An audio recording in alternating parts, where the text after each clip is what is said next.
In fact I have often seen कि हमारे friends में ही कुछ भी छोटा सा फ्लू हो गया, they pop the pill. So what do you think when a person is in a critical condition and when they are showing the resistance for such kind of medicine, how much it interferes with the treatment? It is the biggest problem as of now intensive care में. अगर आप किसने पूछा कि outcomes के लिए सबसे बड़ा प्रॉब्लम क्या है, सबसे बड़ा प्रॉब्लम एंटीबायोटिक रेजिस्टेंस ही है. There was one patient who came in and could not breathe and was sitting upright, just could not breathe. Already दूसरा हॉस्पिटल में जाकर आ चुका था.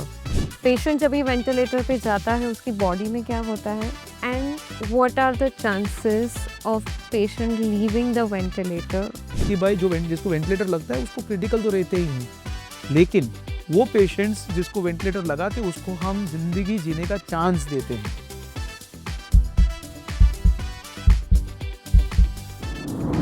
There was this one social media reel जो काफ़ी रीसर्फेस हुई थी, दिल्ली एयरपोर्ट की थी. दिल्ली एयरपोर्ट जहाँ पे 50,000 लोग जनरली मौजूद होते हैं. There was this one old man who just collapsed. Everyone was panicking, no one could step in. There was this only one doctor जिन्होंने उनको सीपीआर दिया. He saved the life. It was a matter of just one split second, otherwise he may have lost his life. Imagine in a country like India जहाँ पे हम हर रोज we come across to people having heart attacks, accidents, strokes. People around, it is about people around. They really don't know what is to be done. They really don't know the correct steps. They don't know the importance of that split second. And for the very same reason, to have a better understanding of a critical care, today we have Dr. Sanjeet Sashidharan joining us.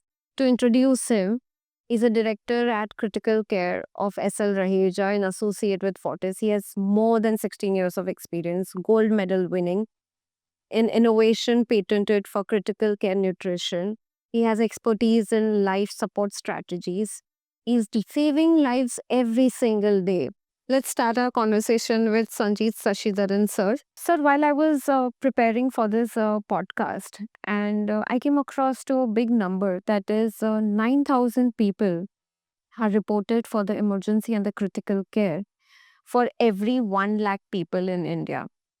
Do you really think that India is prepared in terms of the infrastructure, availability of the doctors, to take care of such a huge number? So India is a very large country in the first place. So if you were to divide India into two parts, you have rural and urban. मतलब हमारे पास rural भी होता है और हमारे पास urban भी होता है.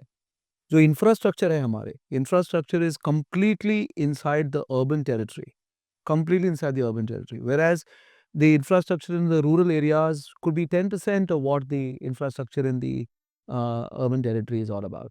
So if you ask me, are we prepared for emergency services? No, no, we are not prepared as a country for emergency services. If you look at urban society, just like, let's take the example of metros like Mumbai, like Pune. Yes, we are prepared over there, reasonably prepared. There also we are not completely prepared because of the fact that these urban localities also have got ambulances, have got hospitals, but they are largely not driven by public services. Eight the end of the day हमको क्या चाहिए? हमको ऐसा चाहिए कि हम एक number dial करें और हमारे पास एम्बुलेंस आ जाए और हमको इमरजेंसी सर्विसेज मिल जाए. ये नहीं होता इसमें. ये सबसे बड़ा प्रॉब्लम यही है कि हमको नहीं पता कि हमको जाना कहाँ पर है. तो दैट सर्विसेज पर से, it's not just having a number, it's also getting to the hospital, getting the treatment in the ambulance, getting the treatment when you reach the hospital without a hitch. So that entire ball game is not right. अगर आप पूछोगे rural area में क्या होता है, वहाँ पर तो अलग ही कोई चैलेंज है. वहाँ पर ये ऐसा चैलेंज है कि जोग्राफिकल लोकेशन ही अलग है. जैसे कि अरुणाचल प्रदेश पकड़ लो. Arunachal Pradesh is a place full of hills. The one hospital is away from the other hospital by more than 50 kilometers. Maharashtra की इंटीरियर्स पकड़ लो. महाराष्ट्र के इंटीरियर्स में, let us go not even very far off, let us go to Palghar. Even away from Palghar when you go, no, you will have one hospital after some 50 kilometers. One good hospital. और जब मैं hospital बोलता हूँ, मैं ऐसा hospital की बात कर रहा हूँ जहाँ पर टर्शरी केयर हो जाए. मतलब टर्शरी केयर का मतलब ये होता है कि हर इमरजेंसी को एक्सेप्ट कर पाए, हर इमरजेंसी को ट्रीट कर पाए. ऐसा हॉस्पिटल्स नहीं है ऐसे लोकेलिटीज़ में. ये जो fully equipped quaternary ICUs plus emergency services खाली लार्ज सिटीज़ में है. सो आज की तारीख में if you ask me, is India equipped for emergency medical services? Definitely not, definitely not. What is your view on the response time for शहरों में versus in the two-tier city or the villages? So this a very important question if you ask me. Response time सब कुछ जो depend होता है medical services में, it is based on response time. Rural area में जो response time है वो is very very low. It is somewhere around, they are documentation ऐसा है कि वो 28-30 मिनट्स में पहुंचते हैं। That is a documentation. लेकिन टुडे आज भी अगर आप जाओगे रूरल एरिया में, अगर फ़ोन करोगे तो आपको फ़ोन एम्बुलेंस आने तक मिनिमम 1 आवर चला जाता है, minimum. That is the best possible ambulance also. Now remember this, rural response मतलब हमको एक फ़ोन नंबर हम डायल करेंगे। एक्जिस्टिंग फ़ोन नंबर जो हमारे पास है वो 108 है। जो हम लोग का कंट्री ने हमको दिया हुआ है 108 है वो। अगर हम 108 डायल करेंगे तो ऐसा नहीं है कि हर कोने में एक एम्बुलेंस खड़ा है, ऐसा नहीं है। इवन इन अर्बन, अभी let's take the example of Mumbai. Mumbai में आपको कितना लगता है कितना एम्बुलेंस होगा 108 में? क्या लगता है आपको? कितना होना चाहिए आपको लगता है? 10, 20, 50, 100 कितना होना चाहिए? Yeah, per at least 500 people. At least 2-3 होना चाहिए ना? तो हमारे पास पॉपुलेशन कितना ज़्यादा है? हमारे पास total ambulances in the city of Mumbai 30 के ऊपर नहीं होगा। एक्चुअली जो 108 से आता है। हुँ? तो 2016 ऑनवर्ड्स इमरजेंसी मेडिकल सर्विसेज उभर के आने चालू हुआ है। लेकिन ये जो पॉलिसी है जहाँ पर एम्बुलेंसेस फ्री में आनी चाहिए, the way that the ambulance should reach your house in time, that has come only in the last 1 और 2 ईयर्स। 1-2 साल में एम्बुलेंसेस आने चालू हो गए हैं जो 108 नंबर से हम बुला सकते हैं। अभी फुल मुंबई में, फुल महाराष्ट्र में टोटल एम्बुलेंसेस 233 है। हाँ, वैसे अगर देखोगे तो हमारे पास जो एम्बुलेंस आ रहे हैं ये सब प्राइवेट वाले एम्बुलेंस आते हैं। ये they are not the ambulances that are by the government. At the end of the day हमको गवर्नमेंट सर्विसेज चाहिए जहाँ पर एम्बुलेंसेज आ जाए, वेल इक्विप्ड हो जाए, इक्विप्ड हो। खाली एम्बुलेंस नहीं चाहिए, हमको वेल इक्विप्ड एम्बुलेंस चाहिए। When I say well equipped means they can take care of every emergency inside the ambulance. वैसा एम्बुलेंस चाहिए जो इमरजेंसी फर्स्ट एड केयर दे। ऐसे एम्बुलेंसेस काफ़ी काफ़ी कम है, it's not there all across. So rural services में अगर पूछोगे, से हम गणपति फूल में पहुंचे और गणपति फूल में हमको एक हार्ट अटैक आ गया, आपको नियरेस्ट हॉस्पिटल जहाँ पर हमको पहुंचना है वो एक कैथ लैब वाली फैसिलिटी होनी चाहिए जहाँ पर हम एंजियोग्राफी कर पाए। That is the point. 90 minutes के अंदर अंदर हमको ऐसा पेशेंट्स का आर्टरी खोलना पड़ता है। 90 मिनट्स के अंदर अंदर पॉसिबल ही नहीं है कि वो 90 मिनट्स के अंदर अंदर ऐसे जगह पे आ जाए जहाँ पर एंजियोप्लास्टी हो जाए।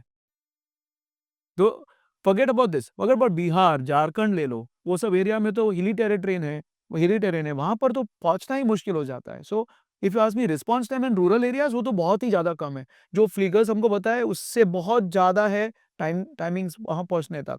और रिमेंबर दिस, वहाँ पहुँचने के बाद फिर उसके बाद 10 मिनट फर्स्ट एड पीरियड होता है, उसके बाद ये वापस पहुँच जाते हैं। जब हम रिस्पॉन्स टाइम बोलते हैं, इसको हम कंपेयर करेंगे अब्रॉड के साथ, the documented response time is 7 minutes. 7 minutes, and in the best of the best setups it is 5 minutes. So 7 minutes में nearby ambulance वहाँ पर पहुँच जाता है. This is not the scene in India. Definitely not, and rural areas में it is even worse. I was in a total disbelief when I got to know that 90% of people die in the first hour of reporting to the emergency, and that's probably the golden hour.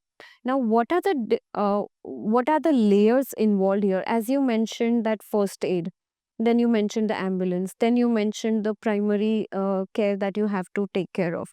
So, कहाँ पे हम weak हो रहे हैं according to you?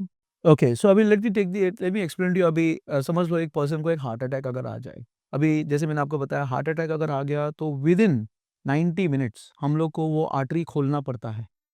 वो artery अगर खुला नहीं तो लाइफ लॉन्ग के लिए उसको हार्ट का प्रॉब्लम होगा। In fact the chances of death are also very very high 90 minutes के अंदर अंदर। तो इसका मतलब क्या हो गया, जो वेल इक्विप्ड एम्बुलेंस जहाँ से जाती है वो क्या करती है, वो वेल इक्विप्ड एम्बुलेंस वहाँ पर पहुँचने के बाद they give the person primary treatment there. जैसे कि एक ब्लड थिनर हो गया, एक च्यूएबल एस्पिरिन हो गया, वो लोग कभी कभी वो लोग वहाँ पर दे देते हैं, ब्लड प्रेशर पल्स देखते हैं और वहाँ से फ़ोन कॉल करते हैं हमको हमारे हॉस्पिटल्स में कि be prepared, we have a patient coming in place, this patient will require immediate treatment. वो ईसीजी करके ऑलरेडी हमको रिले कर लेते हैं, बताते हैं कि भाई ईसीजी में ऐसा दिख रहा है and we will need to open the artery. तो वी आर रेडी नाउ। नहीं तो आप सोचिए अगर आप हमको ये फ़ोन कॉल नहीं आए तो हम we are not ready.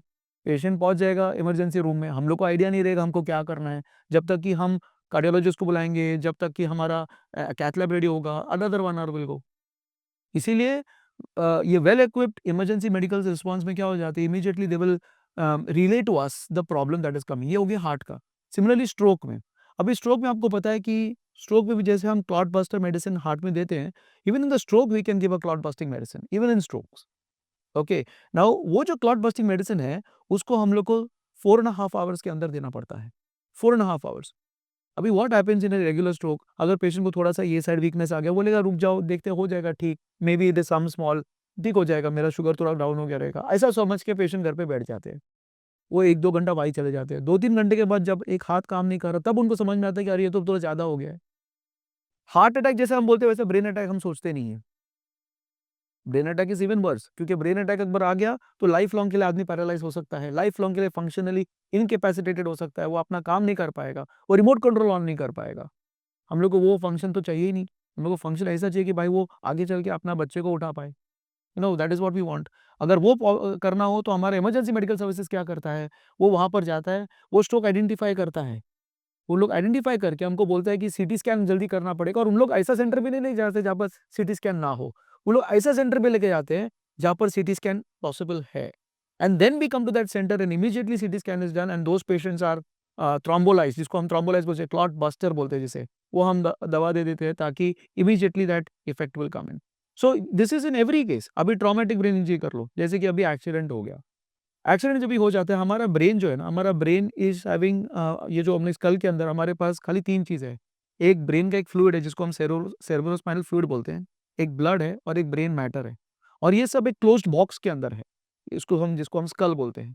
School के अंदर ब्रेन है, सीएसएफ है जिसको हम ब्रेन फ्लूइड बोलते हैं, एंड ब्लड इज़ देयर। इसमें से एक भी कंपोनेंट अगर ज़्यादा हो गया, तो उसको एक्सपैंड होने की जगह नहीं है। मतलब वो पेशेंट मरने का चांस है। इसीलिए हमको क्या करना पड़ेगा कि तुरंत जभी भी ऐसा एक ब्लीडिंग हो जाए ब्रेन के अंदर, हमको ऑपरेट करके वो ब्लीडिंग को ओपन करना पड़ेगा, और हमको देखना पड़ेगा कि भाई जगह मिल जाए ब्रेन को सूजने के लिए। ये कभी करना पड़ेगा immediately in an hours time. अभी आप सोचो वेस्टर्न एक्सप्रेस हाईवे में अगर किसी को अगर कुछ हो गया, वेस्टर्न एक्सप्रेस हाईवे में, या आप समझ लो Poona express in Mumbai Pune expressway में अगर हो गया, अगर हमारे पास हेलीकॉप्टर फैसिलिटी नहीं है, यार एम्बुलेंस तैनात नहीं है, हर 30 मिनट्स में एम्बुलेंस तैनात नहीं है, तो हम कैसे ये कर पाएंगे? It is not possible that the person can come and get service immediately. इसीलिए it is very essential that the person is not only lifted from that particular place but also taken to a ready ICU or ready hospital with everything facilities that is possible। कोई भी hospital जाके कोई फायदा नहीं है। He has to go to a hospital that is ready for these services। इसीलिए emergency medical services can work only with a good networking। उसके global positioning systems, उसके vehicle allocation systems, उसका communication skills, the equipment that is lying inside the ambulance। एक ambulance ऐसा होना चाहिए कि भाई ICU जैसा हो जाए, तब जाके हमारी emergency medical services will get better. 2 type के एम्बुलेंस होते हैं, एक जिसको बोलते हैं एडवांस लाइफ सपोर्ट एम्बुलेंस, दूसरा बोलते हैं BLS ambulance, basic life support. हमको एडवांस लाइफ सपोर्ट का ज़रूरत पड़ता है ऐसे पेशेंट्स के लिए। बेसिक लाइफ सपोर्ट एम्बुलेंस में कुछ नहीं होता, और ये ambulances should be having a trained emergency medical doctor. ये सबसे बड़ा इश्यू है। इमरजेंसी मेडिकल डॉक्टर वो होता है जिसने इमरजेंसी मेडिकल सर्विस का कोई ट्रेनिंग किया हो, जिसने एसीएलएस, बीएलएस किया हो। ऐसा नहीं है कि वो एलोपैथिक डॉक्टर रहे, वो यूनानी medicine, homeopathy doctor, Ayurvedic doctor कुछ भी हो सकता है, लेकिन उन्होंने एएलएस, बीएलएस और ACLS, advance cardiac life support, advance life support, basic life support की ट्रेनिंग किया होना चाहिए। जब उसने वो किया रहता है, he can handle most of the emergencies at that particular moment so that the patient can be safely brought in time to a tertiary care center। Now, this you widely talked about what happens when the case comes to the doctor. लेकिन उस जगह पे जहाँ bystanders है, witnessing all this, what is the primary action that one should take? Because this is all about the taking action on time and correctly. तो आप क्या suggest करेंगे कैसे वाले केसेस में बाईस्टैंडर्स को कैसे रिएक्ट करना चाहिए? So that's a very nice question. So हर डिजीज में एक अलग रिएक्शन होना चाहिए, but classically there are few things हमको करना बहुत ज़्यादा ज़रूरी है। जैसे कि let's take the example of stroke. अगर पैरालिटिक अटैक अगर आता है तो दिखने में बहुत ही डिफिकल्ट है किसी को भी। सडनली मुंह ये टेढ़ा हो जाता है, एक हाथ काम करना बंद हो जाता है, तो बाईस्टैंडर जो रहता है वो देख के डर जाता है। पहली बात तो डरना नहीं है, सबसे पहले डरना नहीं है। एंड इम्पोर्टेंटली ये अगर देखोगे तो नोटिस करो कि क्या होता है। जैसे कि स्ट्रोक में वेरी सिंपल नोटिस करना, FAST, मतलब अगर फेशियल एसिमेट्री हो, you can tell them to smile and the smile is not proper, symmetry नहीं है स्माइलिंग में। नहीं तो हमने बोला दोनों हाथ ऊपर रखो, एक हाथ ऐसे नीचे चला गया।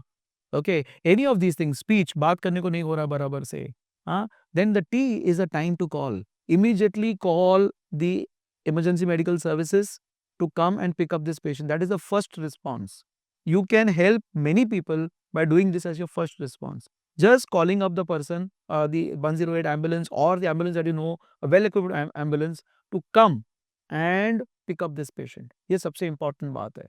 पहले ये करो. ओके, उसके बाद समझ लो आपको स्ट्रोक में तो हम ज़्यादा कुछ कर नहीं पाएंगे, लेकिन पेशेंट को एक जगह पे लेटा के उसके जो शर्ट कॉलर बटन्स वगैरह सब ओपन करके रखना बहुत ज़्यादा इंपॉर्टेंट है. इफ़ ही इज़ वॉमिटिंग, एक बाजू में उसको लेटा के रखना बहुत अच्छा इंपॉर्टेंट है. हाँ, अगर वो सीजर कर रहा है, उसके हाथ में चाबी देना, उसको सूंघाना, कुछ भी वो सब नहीं करना चाहिए. We should just lie down the person in one side so that he doesn't hurt oneself. और इफ ही वॉमिट्स आउटसाइड. ये चोकिंग प्रिवेंट करना ज़रूरी होता है. तो वो हम करते हैं स्ट्रोक में. अभी कार्डियक सिस्टम में क्या करना है? अभी समझ लो हार्ट अटैक आ गया. हार्ट अटैक को भी रिकॉग्नाइज़ करना बहुत ज़्यादा ज़रूरी है. जैसे कि स्वेटिंग हो गया, एक तरीके से घबराहट हो गया, ही इज़ फीलिंग धड़-धड़ हाथ में पैल्पिटेशंस हो रहे हैं, ओके, और he is not feeling okay at the whole on the whole, he has got a history of father और mother having some problem.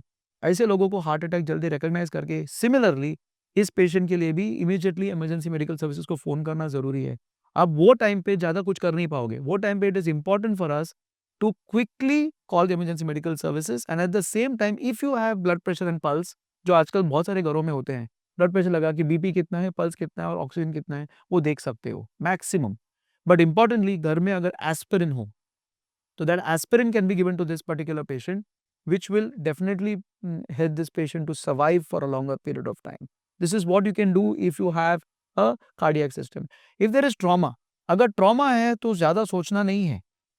Immediately What is the definition of trauma? What are the cases do you trauma मतलब समझ, so for example there is a road traffic accident, okay, और नहीं तो घर पे वो ऊपर चढ़ रही थी एंड माले से गिर गई है. ऐसा अगर गिर गई तो there is a head injury अगर हुआ है, ओके, एट दैट टाइम ज़्यादा कुछ करना नहीं है.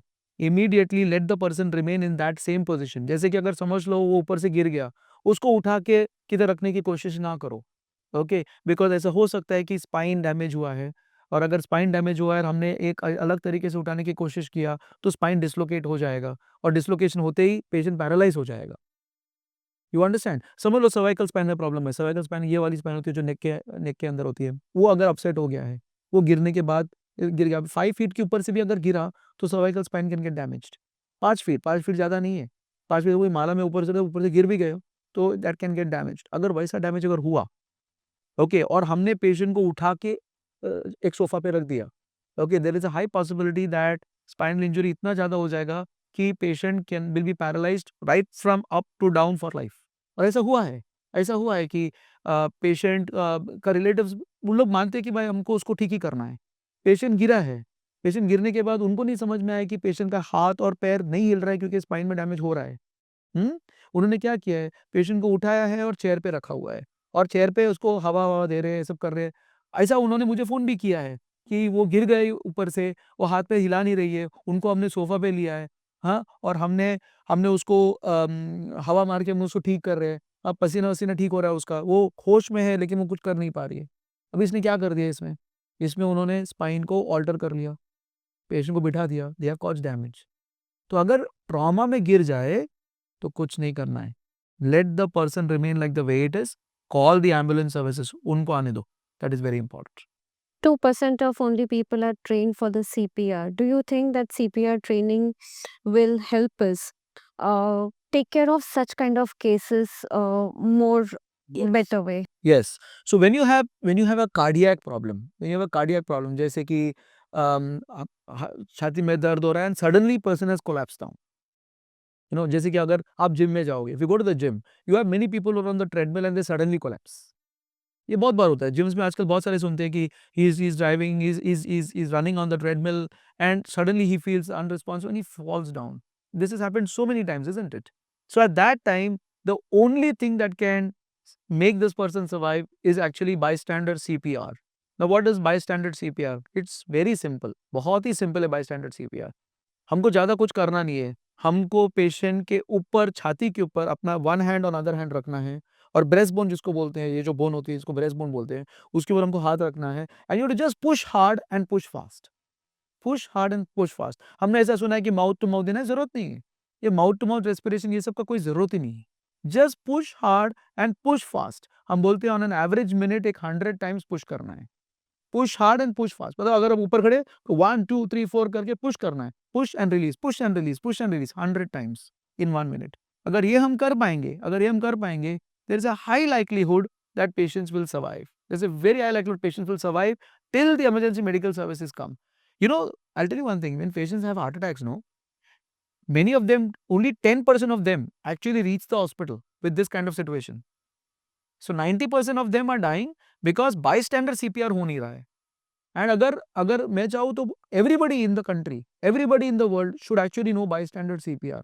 इसमें कुछ है नहीं, इसमें you have to just figure out that the patient has suddenly collapse, और कुछ करना ही नहीं है, सीधा सीपीआर चालू करना है, खाली push hard and push fast. Most often क्या होता है, when you do push hard and push fast, in some time patient will wake up, in some time patient will start breathing and you will probably save a life. This is something that is very very important over here. Another thing is, if you go to the malls, अगर आप malls में जाओगे, अभी के malls में, अभी के जो नए नए मॉल्स मुंबई सिटी में आए हैं, तो you will find a small device in red colour called as AED. आप देखोगे मॉल्स में, देखोगे रेलवे स्टेशन में, देखोगे एयरपोर्ट पे, देखोगे इट्स कॉल्ड एईडी। ओके, आधे जन को पता ही नहीं है होता क्या है। So that AED is kept on the wall. It is said that if a person is fallen down, open that AED and get that machine to it. उसमें सब कुछ लिखा है करना क्या है, उसमें सब कुछ लिखा है what to do. For example, उसमें लिखा हुआ रहेगा take the sticker, apply it over on the chest, take the sticker, apply on the other chest. वो बोलता है, वो AED जब ऑन करेंगे ना, वो बोलता है कि after that stand aside, analyzing rhythm. It says that and then it gives shock. Shock जिसको बोलते हैं, that saves life. हमको कुछ नहीं करना है उसमें, वो हमको बताएगा क्या करना है। Okay, unfortunately this is what the EMS needs to do.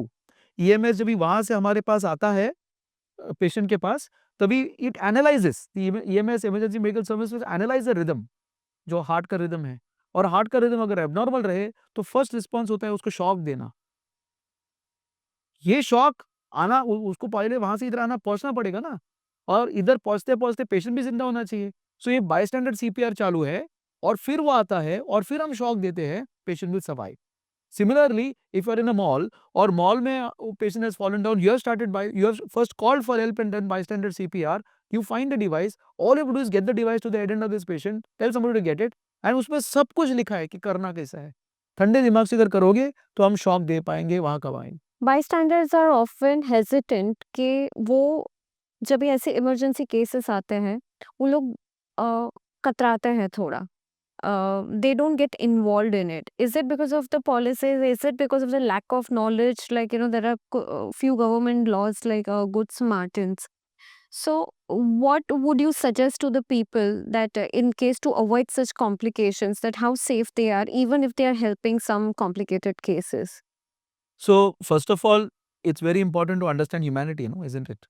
If there is a person who's fallen down, it's very important to save that life. That is the first thing that will come to anybody's mind. But yes, there have been issues where people feel that अरे अगर मैंने इसको hospital लेके गया तो मुझे police question कर लेंगे, या मेरे को उधर बहुत झमेला हो जाएगा, ये सब मन में आता है। But almost now it's been a couple of years since we have passed something called as a Good Samaritan law. Okay, ये हमारे पार्लियामेंट में पास भी हो चुका है, एक बिल के तौर पे पास भी हो चुका है, गुड समैरिटन लॉ। अब ये गुड समैरिटन लॉ क्या होता है, इसमें ऐसा बोला गया है कि समझ लो कोई इमरजेंसी घटा, आप वो पेशेंट को इमरजेंसी सर्विस में लेके गए, तो आपको कोई क्वेश्चन नहीं पूछने वाला है, आपको कोई भी बिल भरने की जरूरत नहीं है। वो पेशेंट का फर्स्ट एड हो गया, वो पेशेंट का इमरजेंसी केयर हो गया, that hospital will do free of cost without asking any questions. कोई भी पुलिस आपको कोई क्वेश्चन नहीं पूछ सकता, ना आपको इंटरोगेट कर सकता है। This is good Samaritan law. इसका मतलब ये है कि बेझिझक आप पेशेंट को उठा के नियरेस्ट हॉस्पिटल में लेके जा सकते हो, and there will be absolutely nothing wrong in doing that. This is called as Good Samaritan law.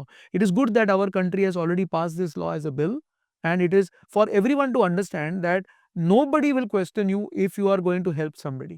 This is very very important for us to understand. चलो, पेशेंट हॉस्पिटल तक जब भी आ जाता है and he gets into the ICU, what kind of most amount of cases in ICU that you come across to? So ICU is a mixed bag. There's a lot of things. आज की तारीख में बहुत सारे ICU, speciality ICUs आ गए हैं, बहुत सारे ICU, जैसे कि हॉस्पिटल में इंटेंसिव केयर यूनिट सुना रहेगा आपने, मेडिकल इंटेंसिव केयर MICU सुना रहेगा आपने, सर्जिकल इंटेंसिव केयर यूनिट सुना रहेगा आपने, ICCU. ICCU coronary care unit सुना रहेगा, ITU सुना रहेगा, इंटेंसिव ट्रॉमा यूनिट सुना रहेगा, respiratory IRCU, So every ICU is now specialized. Initially बहुत पहले इंटेंसिव केयर यूनिट मतलब वो होता है जो patient is very very sick, उस पेशेंट को आईसीयू में लाए, या ऐसा था। लेकिन अभी आईसीयू में लाने के बाद हम उसको बाइफरकेट कर देते हैं, हम उनको सर्जिकल आईसीयू में भेजते हैं। अगर समझ लो सर्जिकल प्रॉब्लम है, फॉर एग्जांपल पेशेंट आ गया है, पेशेंट को ट्रॉमा हो गया है और पेट में से ब्लीडिंग हो रहा है, तो this patient will go to surgical ICU. वो ऑपरेट होके आएगा और फिर वो ठीक हो जाएगा, surgical ICU. Similarly recovery room और सर्जिकल आईसीयू बोलते हैं। सर्जिकल आईसीयू क्या होता है कि भाई पेशेंट कार्डियक सर्जरी हुआ है, अभी उनको देखभाल करना है आईसीयू में 4-5 डेज के लिए, तो उसको सर्जिकल आईसीयू में हम शिफ्ट करते हैं। अभी समझ लो पेशेंट को पॉइजनिंग हो गया है या रेस्पिरेटरी ट्रैक इन्फेक्शन हो गया है, तो उसको हम मेडिकल आईसीयू में डाल देते हैं। हम केसेस को पूरा सेग्रीगेट करते हैं। और ये क्यों करते हैं हम लोग? ये इसके लिए करते हैं ताकि हमको पता है कि ये आईसीयू में खाली यही केसेस होने चाहिए, तो वो स्पेशलाइज्ड आईसीयू बन जाता है। वहाँ के डॉक्टर्स, वहाँ के नर्स ट्रेन्ड होते हैं वो केसेस देखने के लिए। जैसे कि अभी कार्डियोवैस्कुलर थोरेसिक सर्जरी जैसे सीएबीजी बाईपास ऑपरेशन के बाद अगर आए, तो नर्सेस और doctors are trained for that only. तो you are certain that the outcomes ठीक हो जाएंगे। अगर समझ लो पेशेंट एकदम इन्फेक्टेड है, जैसे कि आपने सुना रहेगा कोविड करके बीमारी आया था, सबको पता है कोविड क्या होता है। जब कोविड आया तो हमने क्या किया? कोविड के लिए स्पेसिफिक आईसीयूज बने, आइसोलेशन आईसीयूज। तो वैसे हमारे पास आइसोलेशन आईसीयूज भी होते हैं, जहाँ पर मीजल्स हो गया, टीबी हो गया, कोविड हो गया, ये सब को एक जगह पे रखते हैं ताकि बाकी सब पेशेंट सुरक्षित रहे। सो it is we get all kind of cases, right from the respiratory tract infections, urinary tract infections, sepsis जिसको बोलते हैं, this is the biggest killer in our country, sepsis। sepsis का मतलब ये होता है कि इन्फेक्शन होने की वजह से बॉडी के सिस्टम से वायर हो जाते हैं, इसको हम sepsis बोलते हैं। And sepsis is something that is killing many people, of course initial mortality sepsis का 60-70% होता था। sepsis की वजह से patient multi system organ failure में चला जाता है। मल्टी सिस्टम ऑर्गन फेलियर मतलब ये है कि lungs, liver, brain, heart, everything is not, nothing is working properly, this is called multi system organ failure. जब ऐसा जब हो जाता है तो पेशेंट की chances of survival is very low. तो अभी आजकल सेप्सिस की मोर्टेलिटी भी कम होने चालू हो गई है। So we are doing very well in with respect to treatment, but we need to get to treatment first for that. There is this condition called as antimicrobial resistance that the body has developed due to the antibiotics and etc. intake.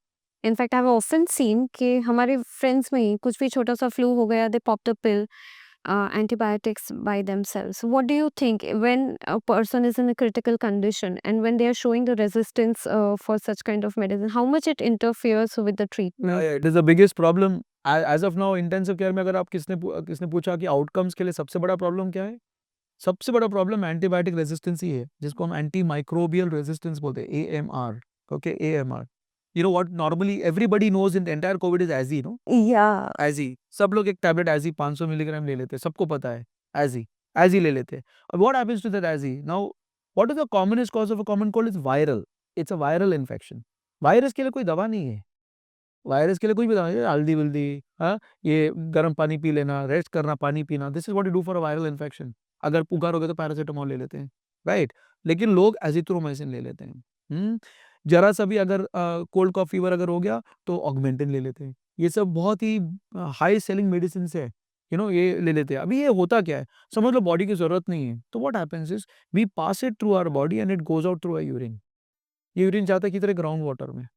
जब ये ground water में जाता है तो छोटे-छोटे bacteria जो ground में हैं, they get exposed to small micro quantities of this antibiotic, ठीक है? तो वो क्या हो जाता है, बैक्टीरिया को समझ में आ जाता है कि ये छोटा एंटीबायोटिक आ रहा है, चलो I I will make a resistance mechanism against it. समझ में आ रहा है? तो उस हिसाब से रेजिस्टेंस डेवलप हो जाता है। बाद में ये ई कोलाई या ये bacteria is coming back to us, already resistant हो जाता है वो। जब वो रेजिस्टेंट हो जाता है तो हम कुछ नहीं कर पाते हैं। तो हमारा जो एक्जिस्टिंग एंटीबायोटिक्स है, हम यूज़ नहीं कर पाते। आज के तारीख में जब पेशेंट को सेप्सिस होता है, तो हमारा सबसे इम्पोर्टेंट वेपन होता है एंटीबायोटिक। सबसे इम्पोर्टेंट। सेप्सिस अगर इन्फेक्शन अगर हुआ और पेशेंट का ब्लड प्रेशर डाउन है, पेशेंट का पल्स रेट फास्ट है, patient is not doing, urine बराबर नहीं है, तो सबसे इम्पोर्टेंट चीज़ होती है एंटीबायोटिक। एंटीबायोटिक अगर बराबर नहीं रहा, तो पेशेंट नहीं बचेगा, पेशेंट नहीं बचेगा, राइट? और अभी की तारीख में अगर हमारे पास 20 एंटीबायोटिक है, 18 रेजिस्टेंस आ जाते हैं ऐसा डिफिकल्ट केसेस में। खाली हमारे पास 1 या 2 एंटीबायोटिक्स होते हैं, और वो जो 1 और 2 एंटीबायोटिक्स हम यूज़ कर रहे हैं, या तो फिर वो बहुत महँगा है, या नहीं तो वो दूसरे साइड इफेक्ट्स क्रिएट करते हैं। तो हमारी जो यूजुअल एंटीबायोटिक्स है, जब मैंने मेरे प्रैक्टिस चालू किया 96, 97 में, एट दैट टाइम हम एंटीबायोटिक्स एकदम सिंपल एंटीबायोटिक्स यूज़ करते थे। लेकिन आज के तारीख में हम इतने कॉम्प्लेक्स, इतने हाई वैरायटी के एंटीबायोटिक्स यूज़ कर रहे हैं, बिकॉज़ रेजिस्टेंस पैटर्न डेवलप हुआ है। इसको ही हम बोलते हैं माइक्रोबियल रेजिस्टेंस। अब पेशेंट्स आके बोलते हैं आपने तो एंटीबायोटिक दिया लेकिन मेरा पेशेंट ठीक नहीं हुआ। क्यों नहीं हुआ? क्योंकि एंटीबायोटिक रेजिस्टेंस चालू हुआ है। ये खाली इधर की बात नहीं है। Even large number of small nursing homes, जो हॉस्पिटल, बड़े हॉस्पिटल्स में खैर हमारे पास गाइडलाइंस है। हमको बोला जाता है कि ये एंटीबायोटिक ना यूज़ करें। तो हमारे जैसे फोर्टिस हॉस्पिटल में अगर मैंने एक हायर एंटीबायोटिक अगर यूज़ कर लिया तो मुझे लिखना पड़ता है मैंने क्यों यूज़ किया है ये। और 4 दूसरे डॉक्टर्स जो हॉस्पिटल इन्फेक्शन कंट्रोल कमिटी में बैठे हुए हैं, उन लोग पूछते हैं मुझे ये क्यों लिखा आपने? समझ में आ रहा है? तो मैं I do not prescribe it, तो वेरी जुडिशियस यूज़ होता है। लेकिन जब भी नर्सिंग होम में चले जाते हो तो वहाँ पर कोई जुडिशियस यूज़ होता नहीं है। सो पेशेंट आया, चलो यार एक एंटीबायोटिक लगा दो। पेशेंट को कुछ ज़रूरत भी नहीं रहता फिर भी एक एंटीबायोटिक चालू रहता है। That leads to antibiotic resistance. So there is already a patient who is in ICU, who is very critical condition. You are trying to treat. He has developed this resistance for the medicine. How long do you take to figure out that he's showing the resistance for the? तो that's a very medical question but I still try to answer this. जभी भी एक patient को एक infection होता है तो हम क्या करते हैं, wherever there is the source of infection, for example समझ लो निमोनिया है पेशेंट को, तो उसका सोर्स हो गया लंग्स। तो हम लंग्स से एक स्पेसिमेन निकालने की कोशिश करते हैं जिसको हम ब्रोंकोस्कोपी बोलते हैं। ब्रोंकोस्कोपी करके हम निकाल देते हैं वो स्पेसिमेन। अगर हमको लगता है कि वो लंग्स से निकल के ब्लड में गया है तो हम ब्लड से निकालते हैं और उसको हम टेस्टिंग के लिए भेजते हैं। In urban country cities like Mumbai हमारे पास पीसीआर बेस्ड सिस्टम्स है जहाँ पर हम लोग को दूसरा दिन नेक्स्ट डे हमको पता चल जाता है, actually within some hours, लेकिन वो ट्रांसपोर्ट सैंपल ठीक होने के लिए वो कम से कम एक 12 आवर्स टू 24 आवर्स जाता है। उसमें हमको पता चल जाता है कि ये टाइप का बैक्टीरिया है और ये टाइप का रेजिस्टेंस है। लेकिन ये एंटीबायोटिक काम करेगा कि नहीं ये पता करने के लिए 3 दिन चला जाता है। ओके, 3 टू 4 डेज मिनिमम जाता है। So on an average to figure out antimicrobial resistance है कि नहीं, ये 3 या 4 दिन चला जाता है। तो आप समझो कि अगर समझ लो कोई पेशेंट अगर आ गया, एकदम लो ब्लड प्रेशर है, वेरी डिफिकल्ट है, वेरी क्रिटिकल है, तो जो भी डॉक्टर उसको बचाना चाहता है वो टॉप का एंटीबायोटिक्स यूज़ करेगा। क्योंकि हमारा एंटीमाइक्रोबियल रेजिस्टेंस पैटर्न हमारी सिटी में वेरी हाई है। एक चीज़ याद रखो, जब मैंने एक बार एक स्टडी किया था कि स्टूल सैंपल्स, जो नॉर्मल लोगों के स्टूल सैंपल्स चेक किए थे, उसमें मुझे जो बैक्टीरिया ग्रो हुआ है, जो नॉर्मल नॉर्मल स्टूल सैंपल्स, उसमें मुझे पता चला कि 50% को एंटीमाइक्रोबियल रेजिस्टेंस है। मतलब हम 2 जन बैठे हैं यहाँ पर, मतलब आप में से, हम लोग दोनों में से एक के स्टूल में बैक्टीरिया ऐसा है जो रेजिस्टेंट हो। And it has got nothing to do even if I'm not used to antibiotics. Yes, that is because most of our groundwater is coming, जैसे आपको बताया, the groundwater is coming, that groundwater is drunk by us and that then goes into our body. It's as simple as that. So antimicrobial resistance is one of the biggest problems. In fact, इस बार का WHO, even Narendra Modi has actually said इसको कैसे तो भी हमको कर्ब करना है, antimicrobial resistance को कर्ब करना है। ICU name itself is very scary. I'm sorry to ask you if it might sound stupid, but when a patient is in ICU, is it something like he's close to death? Yes. So when a person is in the intensive care unit, he needs a lot of life support systems, no doubt about it. So a good proportion of patients, at least 50% of those patients who are entering into the ICU have a high chance of death. इनके mortality rate, अभी sepsis पकड़ लो, sepsis के mortality rate on an average 40% है। मतलब 100 में से 40 जन मरने के चांसेस होते हैं। अगर पेशेंट को स्ट्रोक अगर हो गया तो a good number, very large stroke अगर हो गया तो 50% चांसेस ऑफ डेथ होता है। पेशेंट को इंट्रैक्टेबल ब्लीड, अगर लिवर सेल फेलियर के साथ आया, हमने लिवर नहीं दिया, उनको नया लिवर ट्रांसप्लांट नहीं करके दिया, तो 100% चांसेस है डेथ का। So yes, they are very, very close to death. Very, very close to death. It's a very difficult condition when a person comes into intensive care unit. Very difficult, yes. This sounds nothing less than a fight on a border. मुझे आपसे पूछना है कि in your career, I'm sure the biggest moment is when you have to take the quick decisions. What is that one decision that has kind of stayed with you, which you like to go back, reflect, and you kind of feel the sense of satisfaction? Because you must be taking hundreds of decisions, every single day in a very short amount of time. So, what is that one particular decision that has kind of, put a big sigh of relief with you? So there have been many such decisions.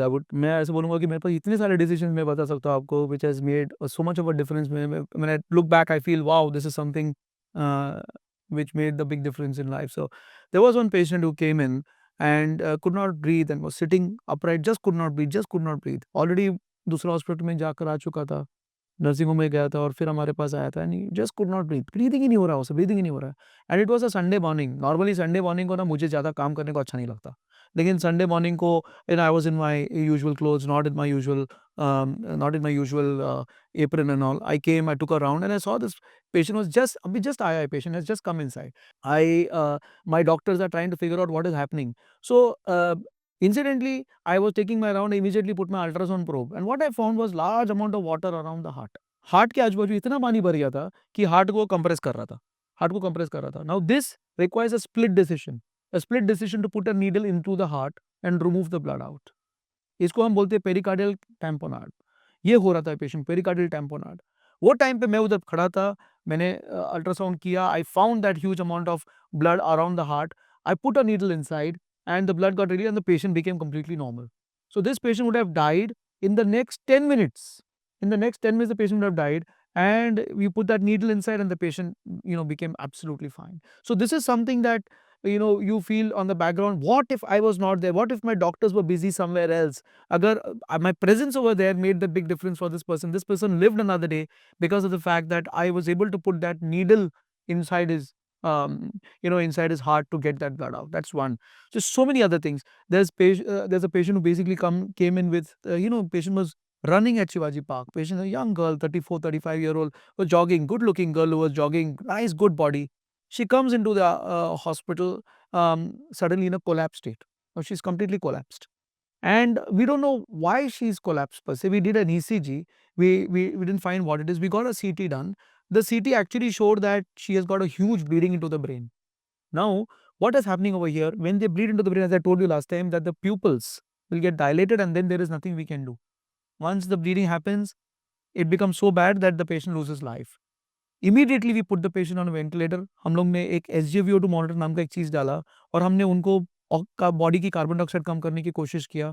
The pupil started reacting. Once the pupil starts reacting, wow, this is something, it's coming back. This lady is coming back. She came back. We rushed this patient for a surgery. We got that surgery done in record 2 hours. The patient was inside the operation theater. We got that hematoma out. Okay, वो जो इसको hematoma इसको बोलते हैं blood, उसको बाहर निकाला, and then she lived another day. Now she teaches, she takes tuitions. I mean, these are things that, these stories are something that makes so much of a difference in our life. And there are many more stories that we can talk about, if we have the time on that. Yeah. I would really like to know this one. I mean, it asks for you to be mentally very present. Yes. And that one moment that has still stayed with you, जिसका आपको कोई closure नहीं मिला है. Yeah. So this occurred a large number of time when in COVID. In COVID, what happened was, for some reasons, now it was very difficult in COVID. COVID was one life-changing experience for every doctor. Her doctor के लिए वो life-changing experience रहा है, जो भी Covid में काम किया है. तो पहली बात तो हम वो पीपी में बैठे रहते थे. जो भी काम करना है पीपी पहनो. It was so difficult, इतना बड़ा बड़ा पीपी पहन के करना. And इतना मुझे पता चला है कि everything is not in the hands of a doctor. Medical science की एक लिमिटेशंस होती है. जैसे कि मुझे लगता था कि हर पेशेंट को मैं बचा सकता हूँ. लगभग मुझे लगा जब मैं कोविड में काम कर रहा हूँ मैं एक सुपरमैन हूँ. 5,000 जाने बचा दिए, 6,000 जाने बचा दिए. This a different level of care. लेकिन देयर वर इंस्टेंसेस वेयर मेरे खुद के सीनियर जब भी एडमिट थे, मेरे सीनियर प्रोफेसर्स वो हमारे अंडर एडमिट होते थे, तो कोविड में हमारे आईसीयू में एडमिट हुए थे. I used to tell them, don't worry, you will be okay. But there have been 2 instances where one of the senior colleague of mine told me, इस बार आप बचा नहीं पाओगे मुझे. Okay. And that was a life-changing experience for me. I thought, no, क्या बोल रहे हैं? I will be able to take you out of it. Don't worry, sir, I'll take care of you. लेकिन वो हुआ नहीं. That patient passed away. Similarly, another doctor said the same thing to me. So this has changed my life in such a way that I understand that we are only players trying to save life, but there is something beyond that too. These patients recognize that they are going to pass away. That is something that I found out only. It's a life-changing experience for me that, yes, I have to be still humble. I can't say that, my name is Dr. Sanjit and I can save everybody. No, I still have to be humble because there is something much more than just medicine. Do you believe in spirituality? Yes, I do. After this, yes, I do. I do believe in that. And I'm telling you, even doctors who are very senior, जो बहुत ही senior doctors होते हैं, वो भी सोचते हैं, come back, let's pray a little bit for this particular patient. In fact, we've had many conversations with, we allow patients. हम लोग जो patients जिसके priest आने हैं, जिसको आके pray करना हो, तो हम उनको allow करते हैं, हम उनके साथ खड़े रहते हैं. In fact, when they request us, we tell the patient's relatives, this patient is not doing well. हम लोग ऐसा बोलते हैं तो पेशेंट कोई पेशेंट के relatives बोलते हैं हमको कि क्या मैं पुजारी को ला सकता हूँ, और क्या मैं मेरे चर्च के पैरिश प्रीस्ट को ला सकता हूँ. So we say yes, come. And then we actually believe the fact that there is something more that will also help this patient. So we also engage in the prayers along with them. This happens on a regular basis in our ICU. Yes. And I'll tell you, spirituality will also help. वो help भी करेगा. There is no doubt about it. There is some calmness that comes with spirituality. There are studies to say that अगर तुम spiritual रहे या तुम meditation करो in any form, it may be spirituality, maybe just meditation, there is going to be a release of enkephalins and interleukins, ये सब inflammatory markers होते हैं, वो कम रिलीज होते हैं. हम लोग ने एक लॉन्ग टर्म स्टडी जब हम करते हैं, दोज हु मेडिटेट उनके पल्स रेट्स भी एकदम रेगुलर रहते हैं. So there is definitely some role of all of these alternative therapies in these cases. Yes. Do you think the willpower of the patient plays a role when they are going through this kind Recovery? of? Yeah. Yes, definitely. I mean, I'll tell you one thing. If a person believes that he's going to die, he will die. हम लोग कुछ भी कर लो. If he believes that he's going to die, he will die. That is how it happens. We want a person to have complete willpower. Why? I'll tell you. If he has willpower, he will participate in whatever we want to do. अगर हमने उनको बोला कि आपको exercise करना है, तो exercise करेंगे, उसको बोलते हैं विल पावर. अगर पेशेंट को वेंटिलेटर पर डालते हैं तो we want this person to stand up and walk on the ventilator. आप समझे? तो आप सोचो, एक पेशेंट जब भी क्रिटिकली इल रहते हैं तो हम उनको कैसा वेंटिलेटर पे खड़ा कर सकते हैं? नहीं. जिसको विल पावर है और जिसको all other features are okay, हम उनको खड़ा करके चलाते हैं वेंटिलेटर पे. That's will power. बहुत सारे लोगों को जब भी निमोनिया होता है तो उनको हम एक्सरसाइज सजेस्ट करते हैं ब्रीदिंग कैपेसिटी इंप्रूव करने के लिए. जब हम ब्रीदिंग कैपेसिटी इंप्रूव करने के लिए हम बोलते हैं 3 बॉल वाली एक्सरसाइज होती है, बोलते हैं बॉल को ऊपर करो, इंसेंटिव स्पायरोमीटर जिसको बोलते हैं इंग्लिश में. सो we tell them to do incentive spirometry and we want them to pick that ball very, very high up. And what happens is, if you don't have any willpower, you won't perform that exercise. ये willpower करने की वजह से, willpower की वजह से ही हम लोग, this patient will actually say, no, I will do it. और वो कर करके बॉल को ऊपर ले लेता है, ये पेशेंट जो है वो इंप्रूव कर जाता है. Those patients who say, no, I will come out of this, let's do this together, वो लोग बाहर निकलते हैं. So lot of things. अभी जैसे कि मेडिसिन हो गया. अभी एक चीज़ याद रखो, जब भी आप इंटेंसिव केयर में आ जाते हो तो आप खाना नहीं खा पाते हो. क्यों नहीं खाना खा पाते हो? बिकॉज कितने मेडिसिन चल रहे हैं. आई डोंट फील ओके, मैं खाना कैसे खाऊं, मुझे टेस्ट अच्छा नहीं लगता, हॉस्पिटल का फूड ब्लैंड है, बहुत होता है. लेकिन विल पावर के आदमी को बोलो कि भाई आपको ठीक होना है तो आप खाओ, तो विल पावर वाला आदमी वो लेके खाएगा. He will eat it and he will get better. He will not refuse medicines, he will not refuse injections, he will not refuse treatment. So that is the power of willpower. Willpower is very, very important, and it's important to have that willpower, especially to get through these tough times. So you did mention about the ventilator, और ventilator का नाम सुन के मुझे खुद को डर लगता है.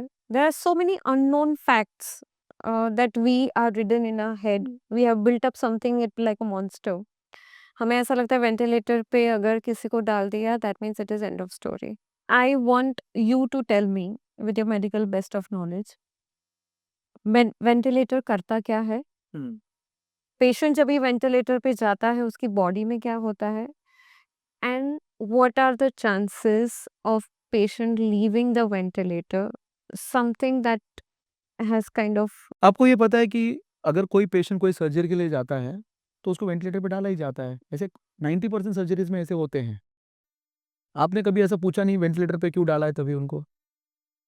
तभी हमको एनेस्थीसिया देना पड़ता है, हमको उनको वेंटिलेटर पे डालना पड़ता है और फिर वेंटिलेटर निकालना पड़ता है. सो वेंटिलेटर पे जाना कोई नई बात नहीं है. ओके, जो पेशेंट्स को वेंटिलेटर की ज़रूरत है उसको दिया जाता है जब वो ब्रीथ नहीं कर पाते. Now let me give you the example of pneumonia. अगर समझो निमोनिया हो गया है और निमोनिया की वजह से पेशेंट श्वास नहीं ले पा रहा है. जब पेशेंट श्वास नहीं ले पा रहा है, उसकी बॉडी की ऑक्सीजन कम जा रही है. Okay, body is not able to take oxygen, तो उसकी वजह से ही will slowly go into multi organ failure, और उसको टाइम लगने वाला है. क्योंकि हम लोग जब ये एंटीबायोटिक्स देते हैं, रिस्पॉन्स आना 4 to 5 डेज जाने वाला है. अगर ये 4 से 5 दिन निकला नहीं तो क्या कर सकता है पेशेंट? मर जाएगा पेशेंट. इसीलिए वो टाइम को निकालने के लिए, 4-5 मिनट दिन निकालने के लिए उसको वेंटिलेटर पे डालना पड़ता है. उसको वेंटिलेटर पे जब हम डालते हैं तो एक 4-5 दिन अच्छे से निकलता है, क्योंकि हम वेंटिलेटर पे ऑक्सीजन देते हैं, कार्बन डाइऑक्साइड निकालते हैं और बॉडी को रेस्ट देते हैं. कल मुझे अगर कोल्ड कॉफ फीवर होता है तो हम क्या करते हैं? हम रेस्ट करते हैं.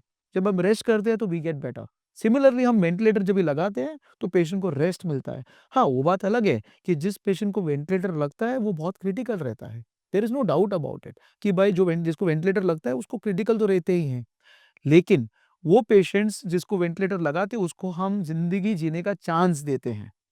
अगर डॉक्टर ने आपको बताया है कि वेंटिलेटर लगाना है तो बेझिझक हाँ बोलिए, क्योंकि डॉक्टर ने यही सोचा रहेगा कि ये पेशेंट को इसमें से निकलने के चांसेस है।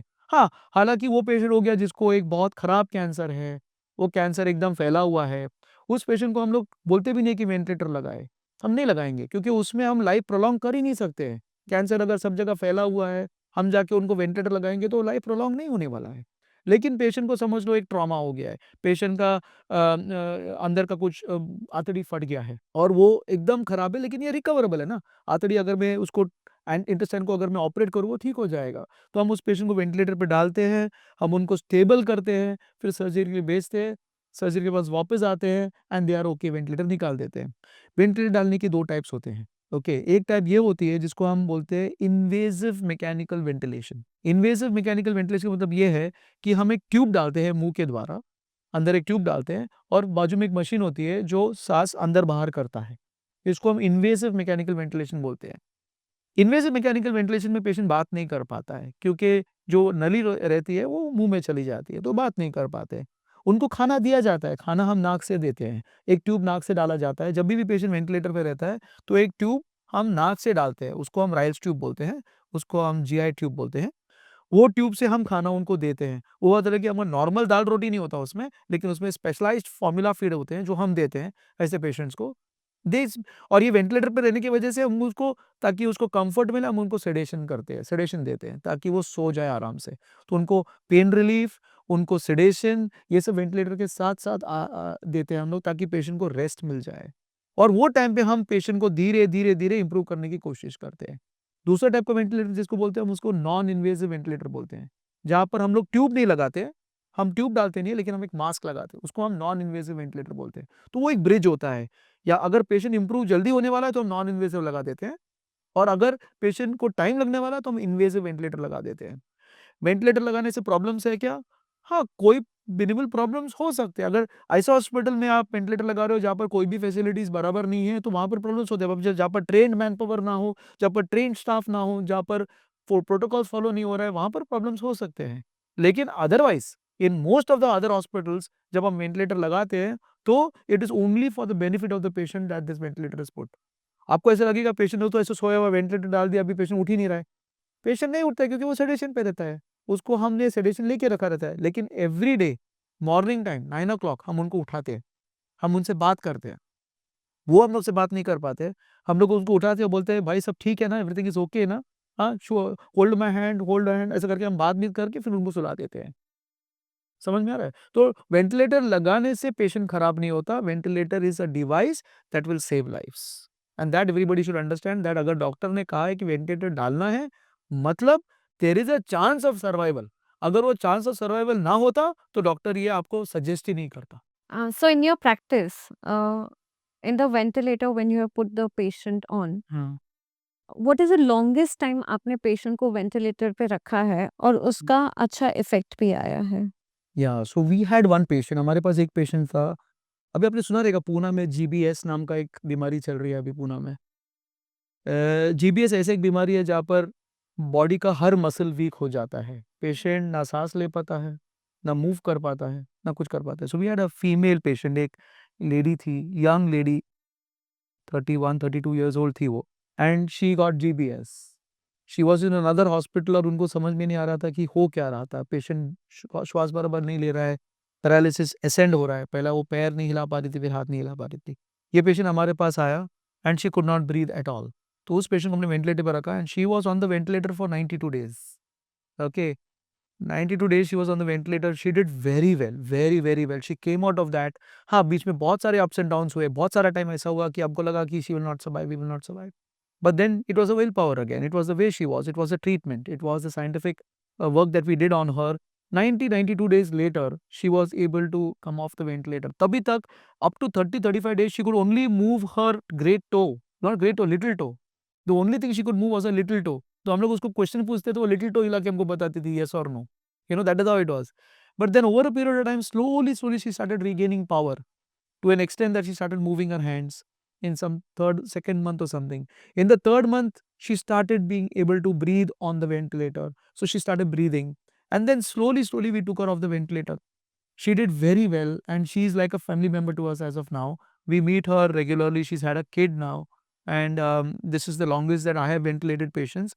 But then you must know that people have been using ventilator for जब पोलियो था, पोलियो तभी एक वेंटिलेटर नाम आयन लंग का एक वेंटिलेटर यूज किया जाता था जो एक्सटर्नल वेंटिलेटर होता था. So there was a person till 2 years ago who was on the ventilator. From that time onwards, he just passed away a year ago. Okay, till 1.5 years back, he was alive. He was alive.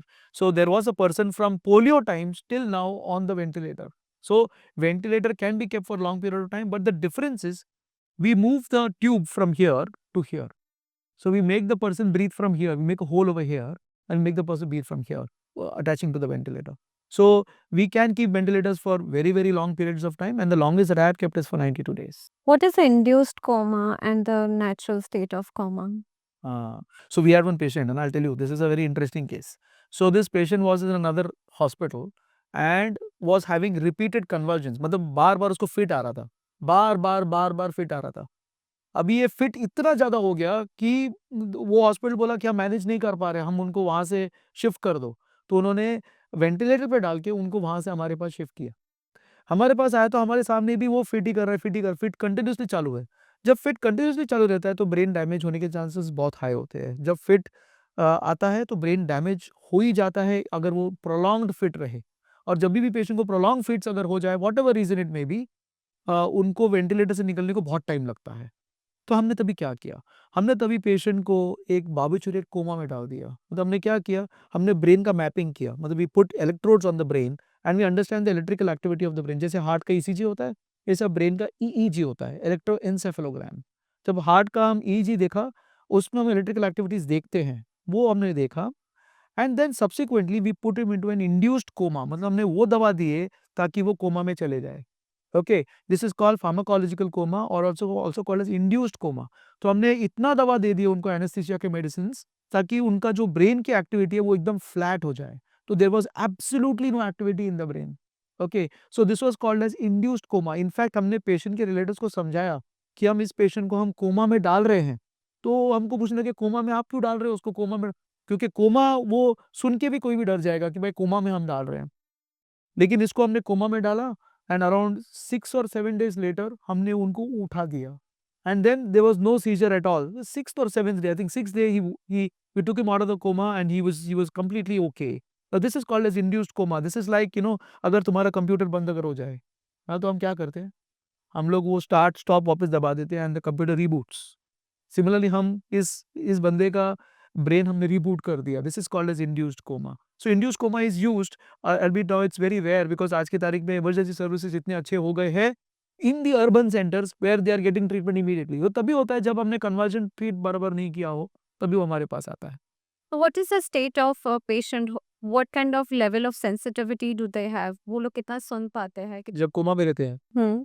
देखो coma का मतलब definition बोलूंगा तो it is unarousability, not aware and not arousable. मतलब if I pinch you can not get up, that is the meaning of coma.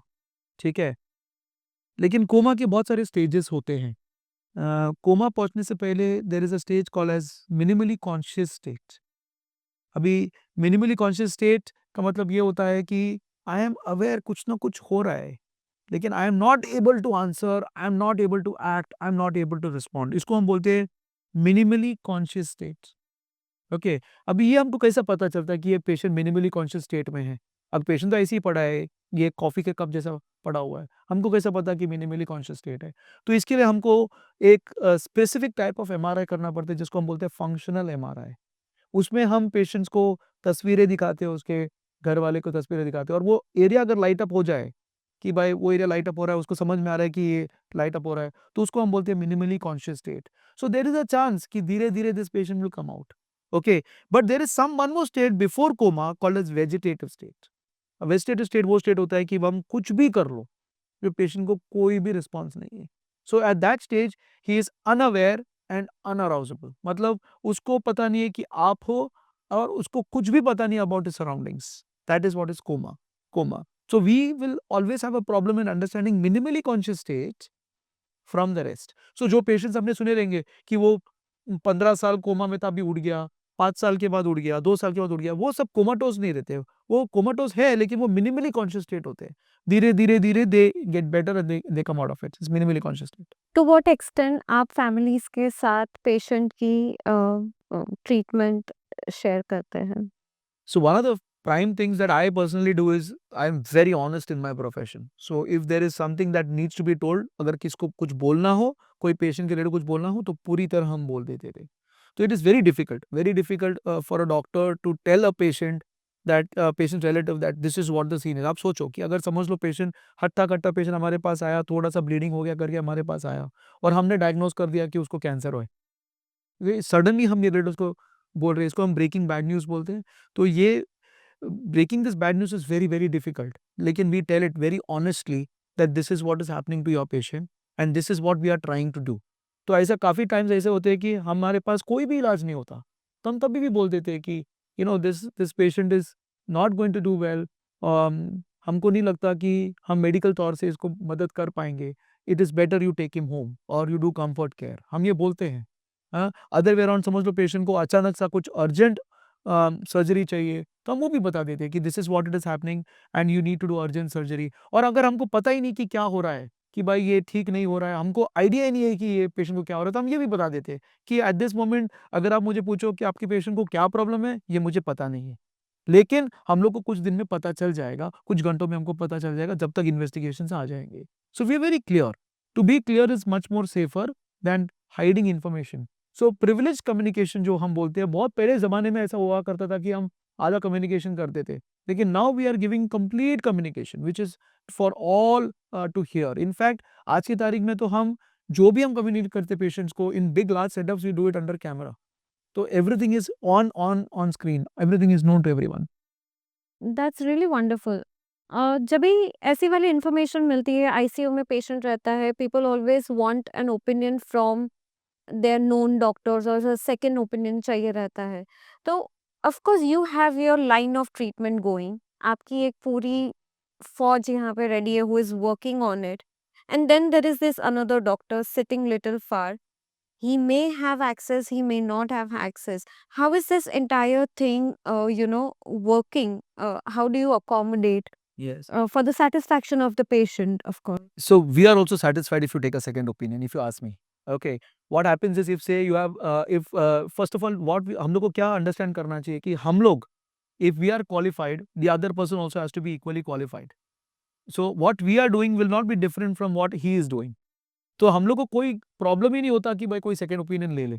लेना है ले लो, no problem, there is no problem because he will exactly tell us what we are doing and he will confirm our treatment. But अगर आपने opinion ऐसे लोगों से लिया जो क्वालिफाइड ना हो, that is when the problem comes. तो हम नॉर्मली क्या बोलते हैं लोगों को कि आप हमारा नंबर भी ले लीजिए और आपके डॉक्टर जो है उनको हमसे बात करा दीजिए, and then on a medical front हम एक दूसरे से बात करते हैं कि भाई ये हो रहा है, वो हो रहा है, क्योंकि उनको नहीं पता कि प्रेजेंट कंडीशन है क्या। तो फिर then they call up, the good doctor will call up. जो doctor is very good family doctor अगर हुआ तो उनका फोन हमको आता है, मतलब हम उनसे डिस्कस करते हैं कि ऐसा ऐसा है, कि ऐसा ऐसा हुआ है, and then he communicates to the relative. So हम लोग को उसका कोई प्रॉब्लम नहीं है। हाँ, अगर ऐसा कोई केस आए जो बहुत डिफिकल्ट है तो हम लोग खुद ही बात करते हैं हमारे हमारे कलीग से। For example, say I am stuck up in a case, एक डेडलॉक हो गया है, case is not improving and is there something I can do to improve my patient. एक चीज याद रखो, जब हमारा पेशेंट हमारे साथ रहता है वो हमारे रिलेटिव जैसे बन जाते हैं। We are doing everything for them. Okay, so if we are in a condition where we need help, we immediately ask first of all our colleagues who are there in the hospital, and then we ask whoever can help us. So in fact, we also take the extra mile to ask our patients. हम हमारे patient से को पूछते हैं कि हम आपके case forum में डिस्कस कर सकते हैं क्या। और फिर हमारे जो फोरम्स होते हैं आज की तारीख में, इंटरनेट, जूम, व्हाट्सएप, इतने सारे फोरम्स आ गए हैं कि हम वो केसेस उसमें भी डिस्कस कर देते हैं। And if we get a solution, we come and tell, this is what we have done and this is a solution that we have. So it is very regularly done. I mean, these second opinions are regularly done, yes. Of course, these treatments and all comes with a lot of big cost. What do you suggest to our viewers, the amount of insurance that they need to consider for times like these, and how do they justify it? So yes, healthcare in our country presently also comes at a cost. This is very clear. If you want to go to the general and municipal hospitals, they also do a fantastic job. But unfortunately, Do you believe that? yeah, they do a good job. They do a good job. It's only the fact that you have to stand in a line. The infrastructure is not very good. But if you were to compare the equipment that they have in that hospital versus the private hospitals, it's almost the same. They're very good.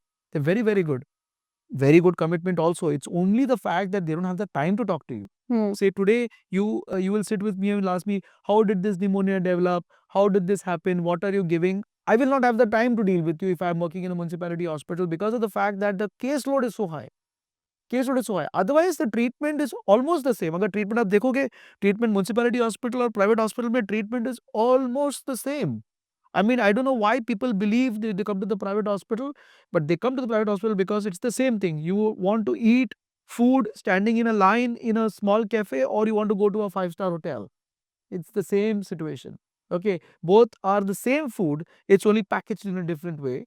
And the services are different. So as of now, you want better services. You don't want to, if you have the option of going in a bus and go in an Ola, you'd probably take the Ola because of the fact that the services are better, the crowd is lesser. So your comfort, your creature comforts make you go to a private hospital per se. Otherwise, there is no difference in treatment between a private hospital and a super speciality hospital. हाँ, ऐसे काफ़ी surgeries होते हैं जो वो नहीं कर पाएँगे, जो हम लोग कर पाते हैं। ओके, लेकिन that is also catching up, वो भी कैच अप हो रहा है। ओके, वो भी कैच अप हो रहा है। But if you ask me for care, care में ज़्यादा फ़र्क पड़ता नहीं है पर से। If you ask me how much money you require, you know, in municipality hospitals and private hospitals, you don't require, in public hospitals, you don't require anything. You just go there, take an OPD slot and you start, isn't it? Lekin if you come to a private hospital, you will require a good amount of money if you are coming to a private hospital, but you will be ensured that the fact that your patient will get the right treatment, you'll be ensured with the fact that your doctor will be committed to take care of this part. There will be no trainee doctors that are taking care. All of the doctors will be totally involved with your case and they will communicate with you at every level of care. ये private hospital में होता है, and you will know exactly how your patient is going through. However, if you ask me, I don't know why people don't spend on healthcare. Okay, हमारा health spending right from country to personal, everything is less. जैसे कि आपका पता है health हमारा country में health expenditure GDP कितना होता है? 4%। 4% से भी कम। यूएस में कितना है? 18%। अब देखो, लुक एट द डिफरेंस कि पूरा कंट्री कितना इन्वेस्ट कर रहा है हेल्थ में, यूएस, और हमारा कंट्री कितना इन्वेस्ट कर रहा है। हमारा तो ब्राजील, साउथ अफ्रीका जो ब्रिक कंट्री होते हैं उससे सबसे कम है। We are BRIC countries, Brazil, Russia, India and China. ये चारों में भी हमारा हेल्थ केयर स्पेंडिंग सबसे कम है। ये हो गया कंट्री लेवल पे, ये हो गया कंट्री लेवल पे, right. Now if you go to a level of personal level, अभी आप एक महीने में कम से कम 2 बार मूवी के लिए जाओगे आपके फैमिली के साथ। हाँ, आप 2 बार अगर जाओगे, कोई भी पीवीआर पकड़ लो अर्बन सिटी में, हाँ, पीवीआर पकड़ लो, आप 400-500 रुपए की टिकट लेते हो, वहाँ पर आपको पॉपकॉर्न खा लेते हो 500-600 रुपए का। तो टोटल एक्सपेंडिचर 1 महीने का अगर आप पकड़ के चलोगे with a family of 4 will be somewhere around 15,000 rupees. Yeah. Okay, अगर आप पूरा एक्सपेंडिचर खाना-पीना सब पकड़ के देखोगे, उतना होता है। हम 5,000 रुपए भी हमारे हेल्थ में लगाते नहीं है इंश्योरेंस में। हाँ, अगर 5,000 4,000 भी लगा दिया इंश्योरेंस में, over a period of time, you will have enough insurance. Now, how much do you take? The average expenditure in a good private hospital per day for at least the first couple of days is going to be 1 lakh rupees. 80,000 to 1 lakh rupees per day. Per day. This is the cost that you have in a private healthcare setup. If you are that sick that you require life support systems. If you are very sick that you require life support systems like ventilators, like machines to keep the kidney going, like medicines to keep the blood pressure, antibiotics, अगर ये सब कुछ पकड़ के चलोगे तो आपका cost 80,000 to 1 lakh per day for the first 3-4 days होगा। उसके बाद cost 50 to 60,000 rupees per day होगा। अभी आप सोचो, an average stay for a person in the intensive care unit very critical अगर रहा तो 7 to 10 डेज तो है ही। अगर बहुत क्रिटिकल रहा 7 to 10 डेज अगर पकड़ा तो अप्रॉक्सीमेट आपके पास 10 लाख की इंश्योरेंस होनी चाहिए एटलीस्ट। हमारे पास यूजुअली 2 to 3 lakhs होती है average income. That is the problem. So if you have somewhere around 10 lakhs, only then it is sufficient enough to manage any exigency in life. Last question I would like to ask you. to conclude with. And it has been a very hopeful discussion that, I was with a sigh of relief when you were in a favor with the government hospitals and you were talking. It actually gave me a lot of hope because we always misunderstood the government hospitals. The last question मुझे आपसे ये पूछना है. Unfortunately, when a patient dies, वो सबसे अच्छी gift क्या पीछे छोड़ के जा सकता है? The answer to which I tried to read a lot, which is an organ donation. I will want you to take us through कि ये organ donation जब भी होता है, साइकिल क्या होती है, organ कहाँ पहुँचता है, कैसे हार्वेस्ट होता है, और what is the life cycle of that? ठीक है, so this is a very important very touching topic for anybody in India. India के लिए सबसे टचिंग टॉपिक ये है क्योंकि आज की तारीख में मुंबई में ही 4000 ऑर्गन्स वेटिंग है, लिवर्स वेटिंग है, किडनीज वेटिंग है, इतने सारे लोग वेटिंग हैं ऑर्गन्स के लिए. और हमारा death because of trauma is so high. 17-18 जन दिन में 55 एक्सीडेंट्स होते हैं और दिन में मुंबई में. ओके, एंड उसमें से काफ़ी जन ऐसे होते हैं जो ब्रेन डेड होते हैं. वही पेशेंट ऑर्गन डोनेट कर सकता है जो ब्रेन डेड रहे. ब्रेन डेड का मतलब ये होता है कि ब्रेन मर गया है, हार्ट, किडनी, बाकी सब पुर्जे जिंदा है. इसको हम ब्रेन डेड बोलते हैं. अच्छा, not everyone is eligible. No, it is only those people who are brain dead. अभी ये transplantation of human organs act करके एक एक्ट आया था 1996 में. उसके तहत only brain dead patients can donate organs. मतलब समझ लो मेरे को एक एक्सीडेंट अगर हो गया, and I have come into the hospital, and हम लोग एक सीरीज ऑफ टेस्ट करते हैं.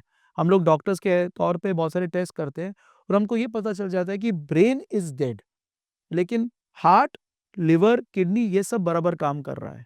इसको हम ब्रेन डेड बोलते हैं. ठीक है, यही पेशेंट अगर यूएस में होता तो brain death is equal to death. ये पेशेंट कभी भी जिंदा नहीं हो सकता है. कोई भी देश में, कोई भी वर्ल्ड में, किधर भी ह्यूमैनिटी में अगर ब्रेन डेड को हम लोग, डॉक्टर ने बोला कि ये पेशेंट ब्रेन डेड है, तो ये पेशेंट कभी भी जिंदा नहीं हो सकता है. तो आप पूछोगे तो हार्ट तो चालू है, लिवर तो चालू है, किडनी तो चालू है. हाँ, वो सब चालू है, लेकिन ये पेशेंट कभी भी जिंदा नहीं होगा. जब मैं वेंटिलेटर निकालूंगा उसके कुछ क्षणों में वो खत्म हो जाएगा. जब मैं वेंटिलेटर निकालूंगा कुछ क्षणों में he will go. It is not someone who is alive. Brain dead का मतलब ये है कि अगर मैंने उसको चिमटी मारा तो उठेगा नहीं, मैंने उसको बुलाया, पुकारा तो उठेगा नहीं, मैंने उसको बोला ये करो वो करो, नहीं करेगा. ये समझ में आ रहा है? ब्रेन डेड का मतलब ये होता है. So only those people who are brain dead can actually donate organs. इसका मतलब यह है कि समझ लो मैं जब भी जिंदा हूँ तो मैं मेरा एक कार्ड भी लिख के रखूंगा कि भाई अगर मेरा देहांत अगर हुआ और मैं ब्रेन डेड अगर हो गया तो प्लीज मेरे ऑर्गन्स किसी को भी अलॉट कर लो. ये हमको लिखना पड़ता है, हमारे वॉलेट्स में डालना पड़ता है. ब्रेन डेड का हमारे पास एक कार्ड है जो जोनल ट्रांसप्लांट कमेटी के तौर पे वेबसाइट पे है. वो कार्ड आप डाउनलोड कर सकते हो, उस पर लिख सकते हो कि if in the eventuality that I pass away my organs should be taken to be transplant to somebody else. ये होता है पहली बात. लेकिन हमारा देश है ये खाली इससे काम नहीं चलता है. हम आपके रिलेटिव्स को भी बोलना पड़ता है कि भाई अगर मेरा अगर देहांत हो जाए तो मैं ब्रेन डेड अगर हुआ तो प्लीज मेरे organs please give it to somebody who requires them. तो फिर हम डॉक्टर के तौर पे हम after we diagnose brain dead हम क्या करते हैं, हम वो पेशेंट के रिलेटिव्स के पास जाते हैं. नेक्स्ट ऑफ किन जिसको बोलते हैं. नेक्स्ट ऑफ किन मतलब एक हस्बैंड अगर हुआ तो उसका वाइफ हुआ तो हस्बैंड, अगर फादर है तो उसका सन. ऐसे नेक्स्ट ऑफ किन के पास जाते हैं और उनको पूछते हैं कि did your person have any ambition to actually give the organ to somebody else? वो डोनेट करना चाहते थे क्या? अगर उन्होंने बोला कि हाँ डोनेट करना है या उनको करना है डोनेट, तो हम इमीडिएटली उनसे बात करते कि भाई कौन सा ऑर्गन्स डोनेट करने हैं. तो on an average liver, 2 kidney, heart, lungs, skin, intestine, pancreas, ये सब डोनेट हो सकता है. ये सब डोनेट हो, मतलब आप सोचो एक आदमी से कितना जान बच सकता है. एक पर्सन से जो ऑलरेडी जा चुका है, ब्रेन डेड हो चुका है, उससे कितने सारे जान बचा सकते हैं. वो तो सबसे बड़ा डॉक्टर हो गया ना. हम लोग जब भी डॉक्टर की बात करते हैं हम लोग बोलते हैं हम जान बचा रहे हैं, ये तो जान दे रहे हैं. आप ये सोचो, ये जो ब्रेन डेड पेशेंट है ये दूसरे को जान दे रहे हैं. It is like that. Is a very different, अलग ही लेवल का एंजॉयमेंट रहेगा वो कि भाई वो किसी और को जान दे रहा है.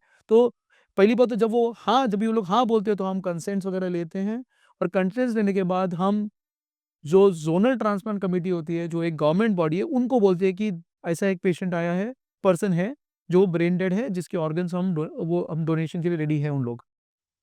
जब ये किया जाता है तो उसके बाद गवर्नमेंट अलॉट कर लेता है कि सबसे हाई प्रायोरिटी किसको है, वो कंप्यूटर जनरेटेड एल्गोरिदम होता है। सब जो भी ऑर्गन्स वेटिंग, जो भी पीपल वेटिंग है ऑर्गन्स के लिए, उनका सब नाम एक कंप्यूटराइज लिस्ट में होता है। And it cannot be tempered. कोई भी कुछ नहीं, ना मैं कुछ कर सकता हूँ, ना कोई भी कुछ कर सकता है, कोई भी हॉस्पिटल कुछ नहीं कर सकता। आपके पास अगर पैसा है तो भी आप कुछ नहीं कर पाओगे। ये कंप्यूटराइज्ड जनरेटेड एक लिस्ट होता है, जिसमें जो पेशेंट को सबसे ज्यादा जरूरत है वो सबसे ऊपर रहता है। ओके, वो रहा किडनी, वो लिवर हो गया, हार्ट हो गया, हर चीज के लिए उसका नाम लिस्टेड होता है। फिर उसके बाद हम क्या करते हैं, मैच करते हैं, भाई इनका ब्लड के और उनका ब्लड कैसे मैच होता है, उसे मैचिंग होते हैं, बहुत सारे मैचिंग करते हैं, ताकि हमको पता चले अच्छा ये मैच हो रहा है। अगर ये मैच अब हो वो गया, भी एल्गोरिदम कर लेता है। नहीं, ये मैचिंग हमको करना पड़ेगा, हमको ब्लड यहाँ से निकालना पड़ता है, ब्लड वहां से निकालना पड़ता है। अगर ये समझ लो पेशेंट और किधर है, पूना में है, तो उसको फोन करते हैं, भाई देखो आपका आपका टर्न आ गया है, आपका मैचिंग करना है। मैच अगर हो गया तो कैसे तो भी उसको हमको मुंबई में लाना है। सिमिलरली समझ लो वो पूना में और वो मुंबई में नहीं आ सकता है, तो हम मुंबई से ऑर्गन को पूना भेजते हैं by by plane, by helicopter. और our traffic police, our government does a fantastic job. हमारे लिए जब भी हम ऑर्गन्स हम ट्रांसफर करना चाहते हैं तो हमारे लिए something call as green corridor बना के देते हैं। ग्रीन कॉरिडोर, ग्रीन कॉरिडोर ये होता है कि जहां से वो लैंड होता है, वहां से हॉस्पिटल, जो रिसिपिएंट हॉस्पिटल है जहां पर ऑर्गन ट्रांसप्लांट होना है, वहां तक पूरा का पूरा ट्रैफिक को होल्ड किया जाता है, और हम लोग मिनट्स में पहुंच जाते हैं ऑर्गन डोनेशन के लिए वहां पर। हमको कभी पता ही नहीं चलता है कि किसको जा रहा है, ना हमको पता चलता है, ना किसी को पता चलता है कि ऑर्गन किसके पास जा रहा है। ओके, वो क्योंकि कंप्यूटराइज्ड होता है, वो ना हम कुछ कर सकते हैं, ना हम उसको टैंपर कर सकते हैं, और ना रिसिपिएंट को भी, जो डोनर है उसको भी नहीं पता रहता है, वो फैमिली को भी पता नहीं रहता है कि ऑर्गन जाता किधर है। It might go anywhere in the country. समझ लो हमारे पास बॉम्बे में डोनर नहीं है तो महाराष्ट्र में डोनर है क्या, महाराष्ट्र में रिसिपिएंट है क्या, अगर महाराष्ट्र में रिसिपिएंट नहीं है तो नेशनल में रिसिपिएंट है क्या, ऐसा वो टर्न बाय टर्न जाता है वो। That is how organ donation takes place, but it's a phenomenal thing. I think अगर मेडिसिन में सबसे बड़ी चीज हो तो वो ऑर्गन डोनेशन है। अम, अगर आपको लास्ट एक टेक अवे देना हो हमारे व्यूअर्स को, to avoid the landing into ICU, are there any underlying symptoms that they often ignore, और how do you want people to take care of it? Okay, so I'll split this into two parts. First is how to prevent an illness. Number one, preventing an illness is doing things that you do right, better. That means to say, sleep for 8 hours. Ensure that you get 6 to 8 hours of sleep on an average day. Drink a good amount of water. An average person will require 8 to 10 cups of water. Okay, so 8 to 10 cups of water per day. Ensure that you are having a healthy lifestyle. That means you are getting up and exercising at least for 30 to 45 minutes in a single day. Ensure that you are not eating food from outside. Home cooked food which are completely non processed is something that will keep you living long. Don't ignore the signs of diabetes or a heart issue anytime. So in the sense that you're not feeling your legs or your sugar is on the higher side, don't ignore it. Come to the doctor, take help early in life.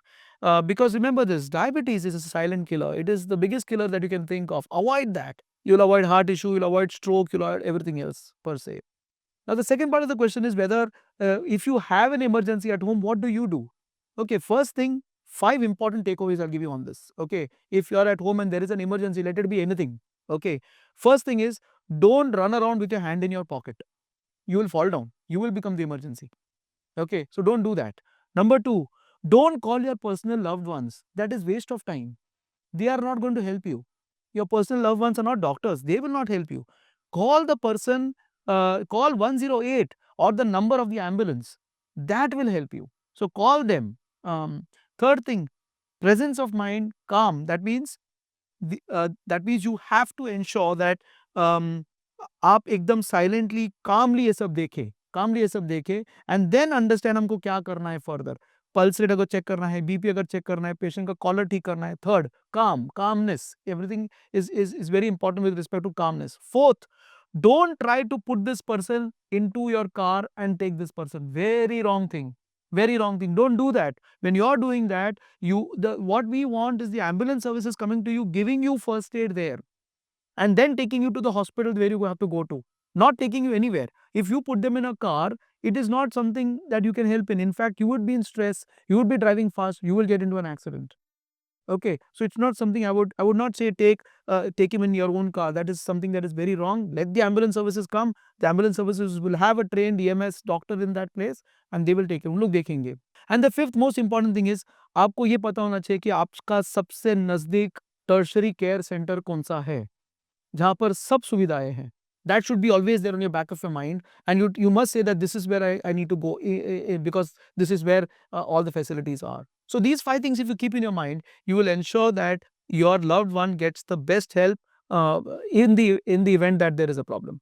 It was wonderful, wonderful, wonderful having you. I'm sure there are many topics that we have not yet touched upon. We'll be looking forward to having you next time also. Till then, we'll say goodbye to our viewers. Whatever questions you may have, you may, drop it into our comment section and we'll reach out to you with the answers that doctor has to give. Thank you so very much. Thank you very much. In our podcast आपने देखा doctor Sanjeet Shashidharan ने कुछ information share करी. It is about for the people who are part of the situation, they're witnessing, they're experiencing. As a society, हमें काफ़ी सारी information नहीं रहती है कि ऐसी सिचुएशन में क्या किया जा सकता है.